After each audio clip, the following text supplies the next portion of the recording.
Materi kali ini kita akan membahas inspeksi visual. Selamat mengikuti, salam quality. Halo semuanya, selamat datang di sesi panduan kita kali ini. Pernah kepikiran nggak kalau di dunia inspeksi industri, mata manusia itu sebenarnya adalah sensor pengujian yang paling canggih dan presisi? Nah, hari ini kita bakal bedah tuntas standar dari ASME Boiler and Pressure Vessel Code. Spesifiknya, Section V, Artikel 9. Buat kalian yang sering berurusan dengan inspeksi pengelasan atau manufaktur, pasti udah paham banget kan kalau sekedar melihat itu nggak cukup. Kita harus tahu persis step by step cara melihatnya dan gimana nentuin kriteria penerimaannya. Yuk, langsung aja kita mulai. Biar lebih gampang, ini dia rute pembahasan kita. Kita bakal mulai dari dasar pemeriksaan visual, lalu lanjut ke syarat prosedur tertulis, syarat fisik inspektur, teknik pemeriksaan langsung, teknik jarak jauh, dan terakhir, soal kriteria dan evaluasinya. Oke, kita masuk ke bagian 1, dasar-dasar pemeriksaan visual. Coba perhatikan komponen industri kayak sambungan flange yang dibaut ini. Kalau kita ngomongin pemeriksaan visual, ini tuh bukan sekedar lirikan biasa atau melihat sekilas aja ya. Ini adalah pencarian yang benar-benar formal, sangat sistematis, dan kita mencari kondisi fisik yang spesifik banget di permukaan komponen tersebut. ASME Article 9 mendefinisikan metode visual atau VT ini dengan sangat gamblang. Intinya, pemeriksaan ini dipakai untuk mengecek kondisi permukaan material, melihat keselarasan permukaan yang saling menyatu, bentuk komponennya atau, nah ini yang penting, mendeteksi bukti sekecil apapun kalau ada kebocoran. Jadi, kita tuh bukan lagi nanya, ini kelihatan bagus nggak ya? Tapi kita benar-benar mencari data fisik yang konkret. Lanjut ke bagian 2, persyaratan prosedur tertulis. Sebelum inspektur turun ke lapangan, harus ada aturan main tertulis yang jelas. Nah, tabel dari T921 ini ngasih lihat klasifikasi yang menarik banget. Kelihatan kan bedanya? Penurunan intensitas cahaya saat inspeksi itu masuknya ke variabel esensial yang sangat kritis. Artinya, kalau cahayanya redup atau berkurang dari standar, prosedurnya wajib dikualifikasi ulang. Nggak main-main kan? Tapi kalau cuma sekedar mengubah urutan langkah inspeksi, itu dihitung sebagai variabel non-esensial. Dari sini aja kita bisa lihat betapa ketatnya ASME menjaga kualitas pencahayaan. Sekarang kita masuk ke bagian 3, persyaratan fisik inspektur.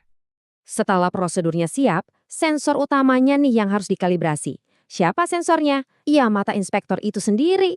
Kalian nggak bisa asal klaim punya mata elang. Kode ASME mewajibkan semua personil buat ikut tes penglihatan tahunan yang wajib didokumentasikan. Ini buat mastiin sensor optik bawaan kita ini benar-benar prima buat tugas inspeksi yang super detail. Spesifiknya kayak gini. Standar menyebutkan kalau inspektur harus bisa membuktikan ketajaman penglihatan jarak dekat mereka, mau itu mata telanjang atau pakai kacamata, dengan bisa membaca huruf J1 standar di grafik tes Jaeger. Jadi poin pentingnya di sini, penglihatan itu wajib diuji secara empiris dan dicatat setiap tahun. Betul-betul nggak ada kompromi soal ini. Masuk ke bagian 4, teknik pemeriksaan langsung. Oke, sekarang inspektor kita udah lolos kualifikasi. Mari kita lihat gimana sih step by step eksekusinya di lapangan. ASME itu menuntut presisi geometris yang ketat banget. Mata kalian harus berada dalam radius maksimal 24 inci atau sekitar 600 mm dari permukaan. Biar gampang ngebayanginnya itu kira-kira sebatas panjang lengan orang dewasa lah. Terus, sudut pandangnya nggak boleh kurang dari 30 derajat. Kenapa? Aturan ini emang sengaja dibikin buat mencegah kita kelewatan detail penting. Cuma gara-gara sudutnya terlalu datar atau jaraknya kejauhan. Terus gimana dengan pencahayaannya? Batas minimum absolutnya itu persis di angka 100 foot candles atau 1076 lux. Dan ingat, kalian nggak boleh cuma nebak-nebak, oh ini kayaknya udah terang nih, nggak bisa gitu. Cahaya ini wajib diukur pakai white light meter sebelum pemeriksaan dimulai. Tujuannya simpel, mastiin kalian nggak pernah melakukan inspeksi kritis di area yang gelap atau berbayang. Pokoknya cahaya itu sahabat terbaiknya inspektur deh. Lanjut ke bagian 5, teknik jarak jauh. Pertanyaannya, gimana kalau bentuk fisik benda kerja atau lingkungannya bikin kita nggak bisa mendekat di radius 24 inci tadi? Disinilah teknik visual jarak jauh beraksi. Kita bisa pakai alat bantu semacam cermin, borescope, atau kamera digital. Tapi ingat, ASM punya syarat tegas. Alat-alat ini harus punya resolusi dan kemampuan pencahayaan yang minimal sama bagusnya dengan mata telanjang.